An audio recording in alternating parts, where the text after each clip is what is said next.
Hi, and welcome to HardReset.info channel. In this video I want to show you how to clean your OPPO A15s USB charging port using only home remedies. So remember the one rule: never use metal objects to clean the connector, as not to damage the moisture protection and the charging mechanism itself. I suggest you use a simple old toothbrush which you no longer use. As you can see, there is a piece of paper in my port. To get it out, you first have to take the cover off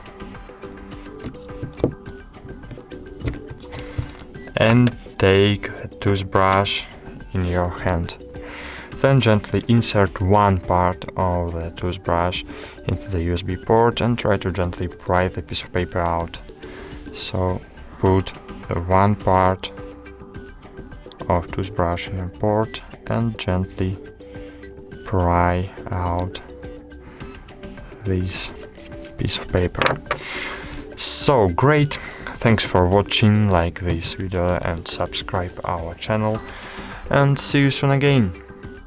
Bye.